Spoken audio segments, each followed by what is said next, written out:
is Warriors Anonymous. Back once again, the Warriors and also Warriors Anonymous.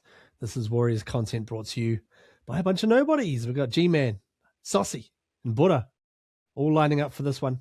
Moneta couldn't make it because he's suspended this week because he cheers for Queensland, and we just don't want to hear what he's got to say about the upcoming Game 3, to be fair.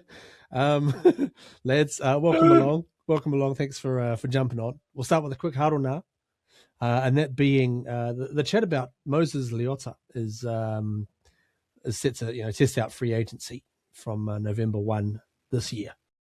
So he'll be free to join, or potentially free to join, another team from the start of 2028. My question for you is, would you want Moses Leota from 2028? We will start with you, Isaac. How old would he be at that time? He would be significantly older. Good. Let's have a look. Good. Will we still be talking about him in 2 years' time? Since we don't know the age, I'm going to go nah. We've got lots of good up and coming front rowers in the squad, in the club, and a lot of them have already proven themselves. He's about to turn 31, so he'll be 32 going on to 33 by 2028.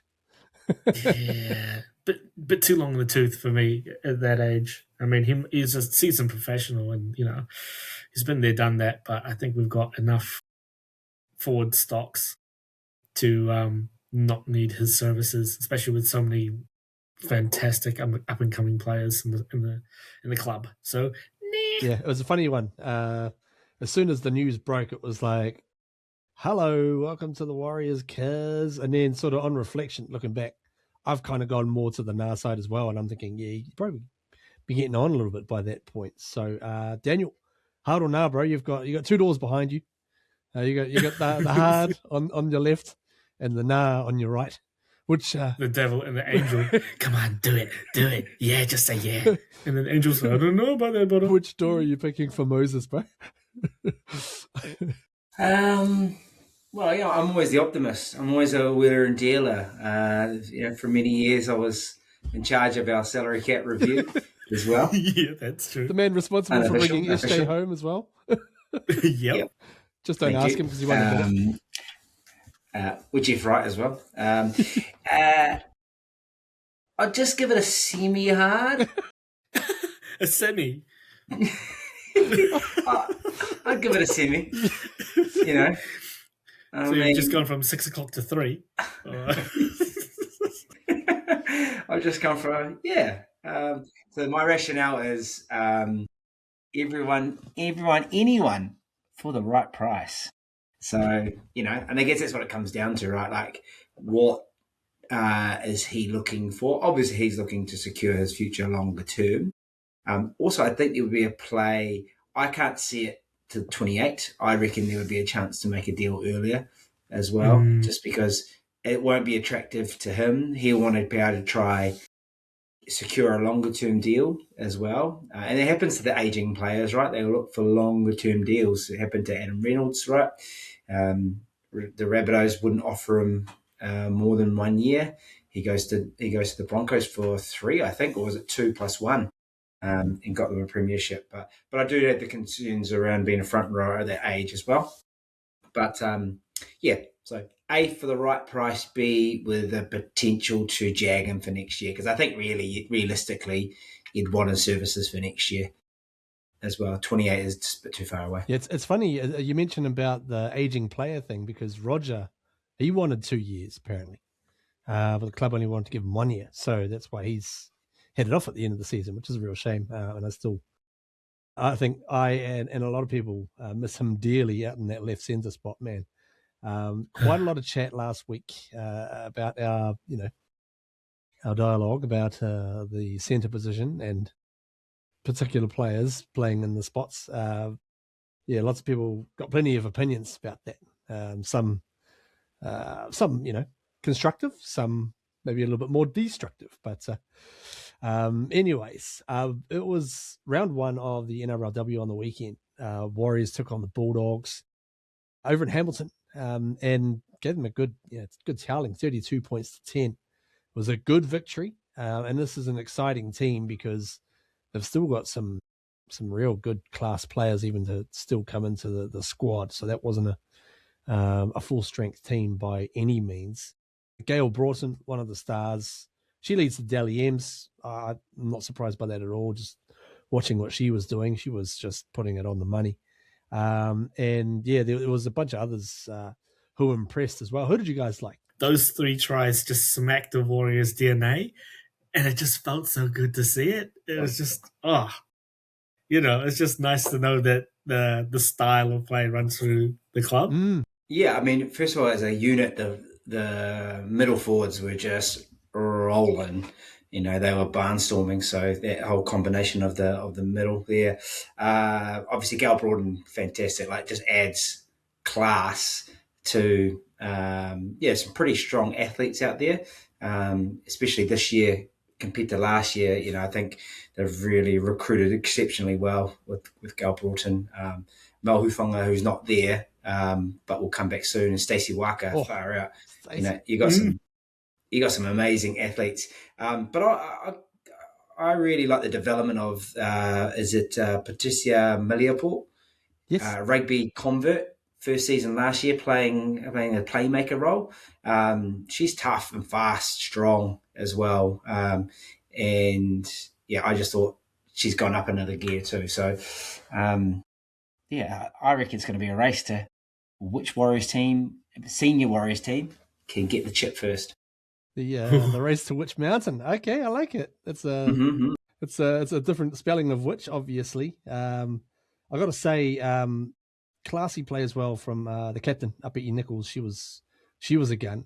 But what I really wanted to point out was the bench. A couple of bench players. Harata Butler, number 15, came on and just rumbled, and she made a great headway into the defense. But I was really impressed with Jasmine Huriwai, the backup dummy half, who just came on, and all of a sudden she was just out there just destroying the middles in the Bulldogs' defense. So I'll be interested to see how they work that rotation moving forward, because I feel as though she's definitely got something to offer. But yeah, as you say, bro, I'm looking forward to seeing Stacey Waka getting involved next week as well, when they take on the Raiders coming up on Sunday. What is that? 2:00 New Zealand time, I believe. I'll just double check that. Yes, on Sunday. So Wahine versus the Raider, whatever the Raiderettes, whatever the lady version of that is, the Raiders. Hey, just a quick shout out to the game they played beforehand. I caught the tail end of it. It was the Tigers Para, NRLW. There was so much biff in it. Oof. That was awesome. Yeah, there was probably some not so good bits. It was like a shoulder on a head, which is obviously great. You don't condone that, but there was plenty of feeling in that as well. So some genuine handbags going at it. Oh, bring back the biff. Yes, that's the way to bring the viewers in. Hell yeah. Lads, it's been a bit of a flurry in recent times. We spoke on the last episode as we were approaching that June 30 deadline. And the Warriors did end up signing Luke Laulili'i, the winger, for the rest of the season on an immediate switch.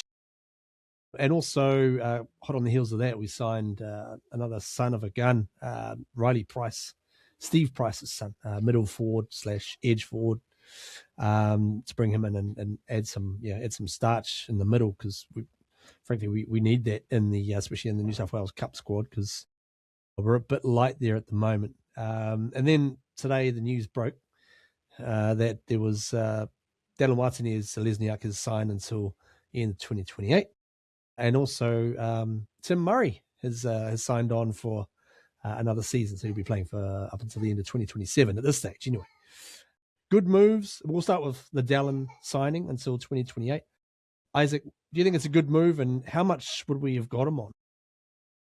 Ooh, you have to talk to Dan about the salary cap, man.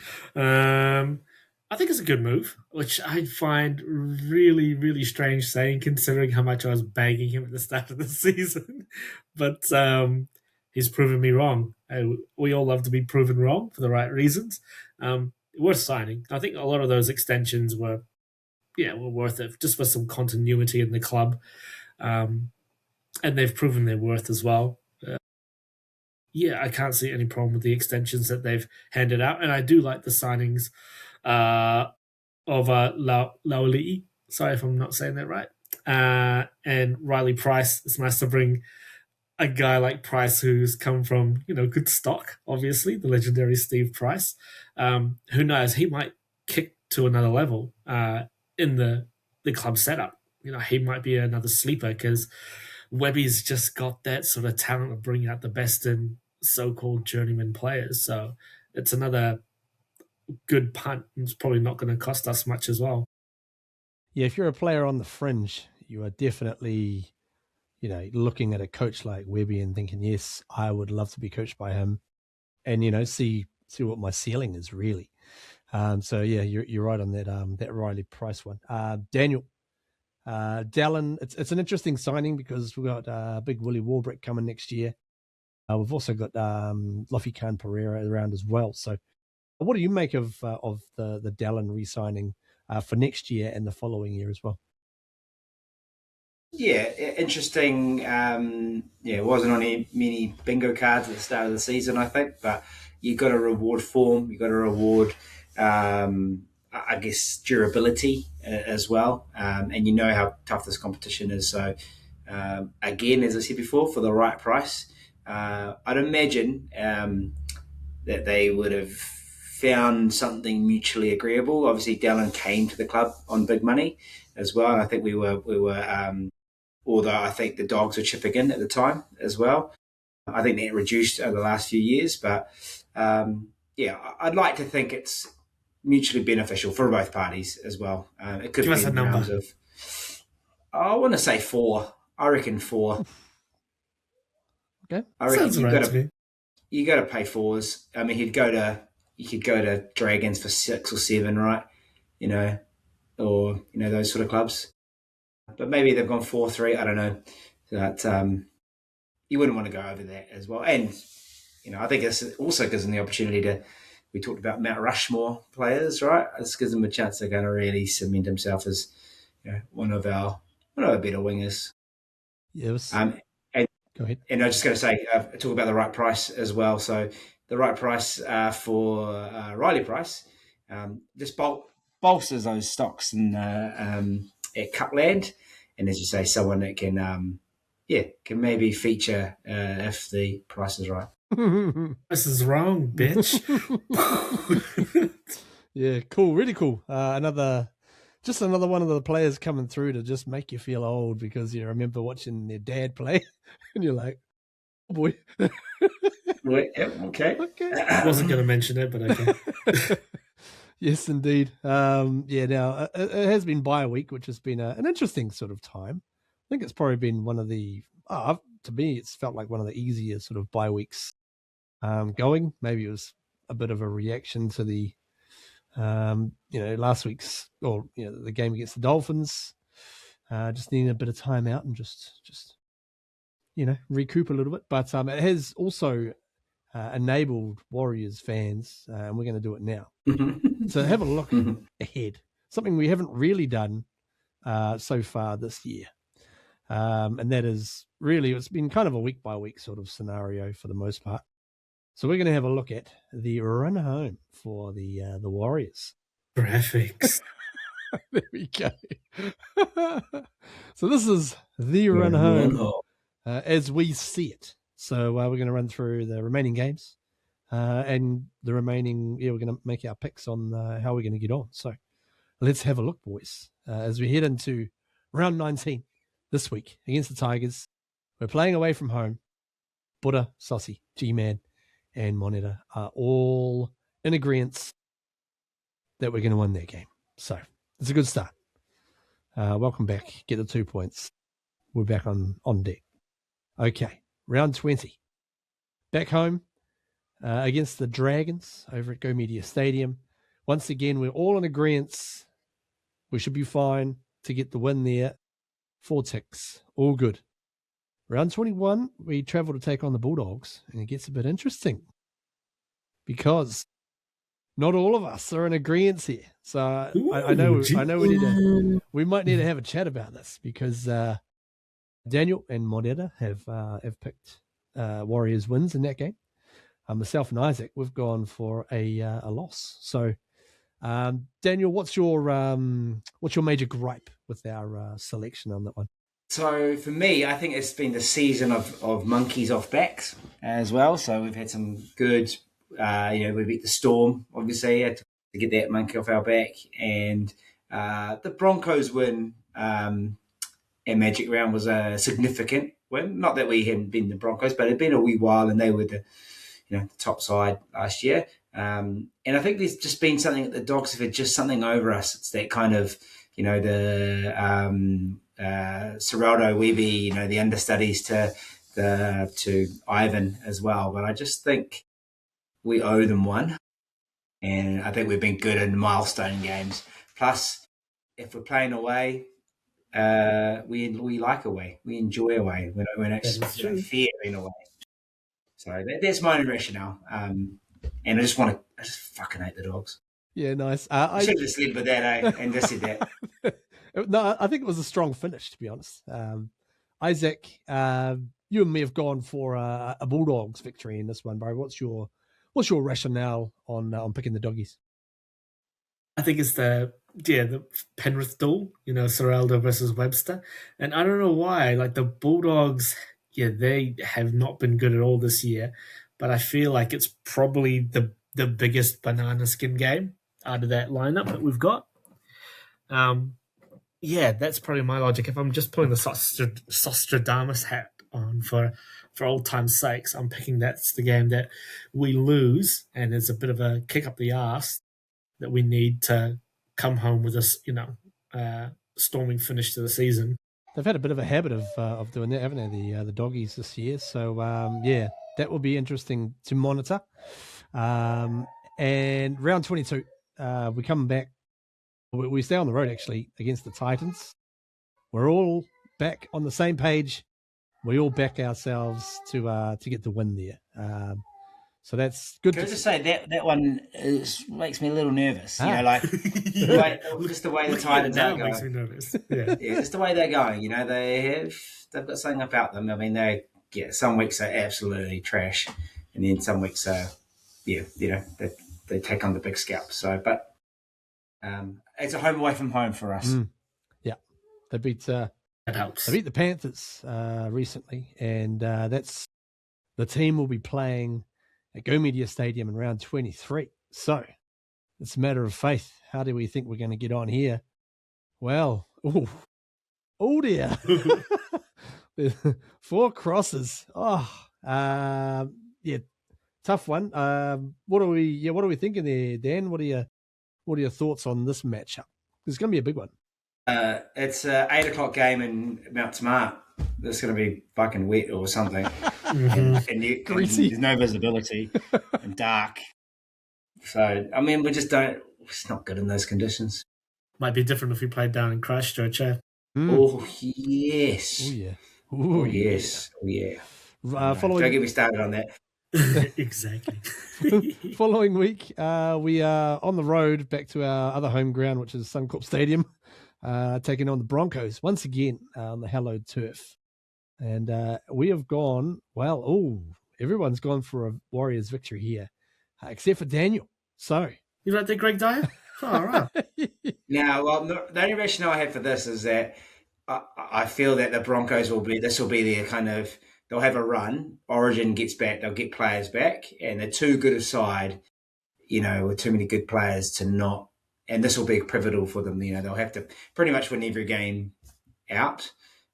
We won't have the same level. Well, who knows? I'm just thinking through, we win the season. I'm just thinking that maybe a team like that will be so desperate as well. We won't have that level of desperation as of yet.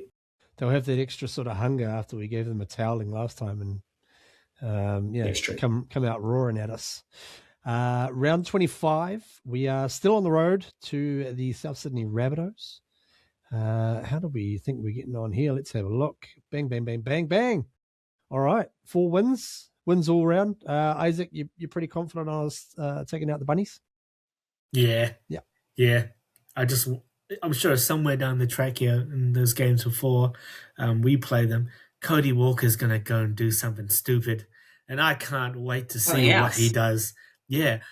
I mean, depending on how long he's got, off the field for his transgression, but I just can't wait to see what sort of fucking brain explosion he comes up with. What is he going to do next? Is he going to fucking crane kick somebody or some shit? It's Like, just Wayne- it smacks of someone doesn't give a fuck. Yeah. Doesn't care. Yeah. Which is like the funniest thing considering he plays for Wayne Bennett. So it's like, what is Wayne Bennett seeing? It's probably the first time he's seen anything like that. But Cody Walker, entertaining. Gee, that was a costly play, that one, where they literally scored a try. They had it taken off them, and then he gets sin bin and they concede a penalty, and it's like, it's possibly about the worst result you could expect, in a game of rugby league, I feel. So rightfully so, the critics, they're all over him. They're getting stuck right in, which is, I think it's fair enough. But then we've got 2 home games to round out the season, which is going to be interesting because it'll be against a couple of teams who are actually in pretty red hot form. Starting with the Newcastle Knights, round 26, Go Media Stadium, and hang on a second, Daniel's picking a loss. The rest of us have got the Wars taking it at home, defending our castle. Daniel, please explain. Well, I mean, I can probably understand already, but what's your thoughts? No. Actually, it's a 4:00 kickoff. I think that one as well. So, I don't know. Not so good. They probably, I feel they owe us one. We've kind of got them in the last couple. And they're a good team. Could go either way. The rationale, I guess, we'll wait for the last game, is that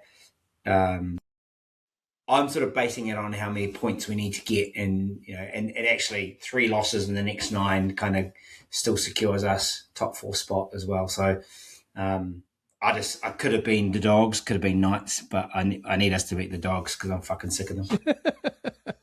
And it's a pretty close run thing though. At that point of the season, that it could well that loss there actually could send us even potentially how results could fall.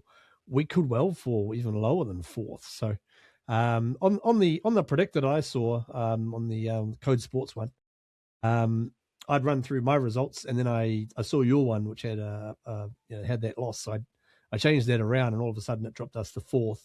So we would be playing Penrith in week 1 of the finals. So that would be probably. I think I looked at the last 5 years, and 38 points has got everyone in the top 4 in the last 5 seasons. So I just kind of basing on 38 points. Numbers. Yeah, I like it. Mm-hmm. And it is funny as well because there's. I mean, it feels like the season's a long way in, but we've still got a long way to go. 9 games. It's a heck of a long way to still travel. So last game against Manly at home, and we've got them here for 4 picks for Warriors wins. That game there could well be interesting because it's almost at the point where you're thinking, ideally you'd like to try and shut off a little bit, and rest a few guys heading into the finals furnace. But we may not have that luxury, and neither may Manly. Between us, the Knights, and Manly, we could all be going for the same sort of spots at that time of the year. So tricky little patch there. But that was quite a fun little game, playing that little predictor. We'll see how things pan out. I'm honestly useless at doing picks, so there is that to factor in as well. But lads, we've got a big game coming up against the Tigers. They got us last time. They ran all over us, in the duet of Go Media Stadium and the dimly lit stands at 8 p.m. 8 o'clock kickoff. This will be a late sort of kickoff as well, over in the western suburbs of Campbelltown. Isaac, what are you expecting from Benji Marshall's fellas after they took a loss against the Dragons? Yeah, and a bigger loss with Appy, right? He's the fulcrum of that team. They've got some players back, like Dewey, and he tore us to shreds the last time we played, but I don't think he'll be able to surprise us again. And I think at that time as well, there was Metcalf's return game, wasn't it? Or maybe his second game too. back. Yep. And he looked well short of runs out there. I don't think we're going to make the same mistake twice when it comes to Dewey. And I think we've probably got it over the Tigers quite significantly. This particular makeup of their team, they've kind of lost their edge. And I think they're searching for answers, and I don't think they're going to find them against the Wires. I think the Wires might keep it pretty simple in terms of a game plan, and just try to run over the Tigers. I don't think they've got too many answers, to be honest. We're still to see the latest injury report, but as of last week, we were due supposedly to have Leka Halasima return, and also Fisher Harris as well. So potentially a couple of big ins there. We're waiting on Dallin, see what the story is with his hammy. But Buddha, what are you thinking in terms of, do you reckon those guys will be ready to suit up and take down the Tigers? Yeah, you'd hope so. The other factor too, and it goes to Wednesday night, is the level of minutes Mitchie Barnett and Kate Wah play. I think Mitch Barnett, based on Origin 1, will probably be able to be back up on Friday as well, because he only played 20, 25 minutes, and I think the way the makeup of that team is, he won't even start. But yeah, I mean, we need Fish back as well to kind of, I mean, without him, the boys have performed really, really well, but just having him back will just lift everybody, I reckon, as well. And yeah, interesting to see what happens. Leka really becomes a centre option for us as well. If not, then you've got you potentially have the two young fellas on the edges as well, because Jackie Laban's been playing lights out, so I think he holds his spot, and he's becoming an 80-minute back row, which is just is what you want to see. Yeah, he was impressive, very impressive. Leading the tackle count, getting a try. Aerially, he's about 15 feet tall, so you can kick the ball up and go and get it. But Isaac, he's got shades of Katoa, for the Storm. He really does. Yeah, Laban. Yeah, he's cut from the same cloth. Yeah. Switch. Let's get Cooney and let's get him over the Storm. Just ruin his career. Oh, and then he becomes the best player ever, and then unfortunately, I don't know if the bro's going to play again, but who knows? Yeah. Keep our fingers crossed for him. They're dead set. Isaac, that centre spot is interesting. What are we thinking? Are we thinking that there may be a change coming out of bye week, or is it a stick with your kind of guys sort of mentality that Webby normally has? Oh God, I think it's going to be stick to your crew, but I think Webby might have had to do a few extra yards with the boys in the centre position, and maybe give them a few hard truths and let them stew on it over the bye week. I mean, yeah, I'm not going to forget how bad those performances were. I mean, especially Pompey, but I think he'll stick to it. And I've been backing Pompey for most of this year. One bad game does not make it the man. But I'm sure Webby would have, maybe put in a little bit of extra time to maybe, I don't know what's the word, you just drill home how important their roles are to the team.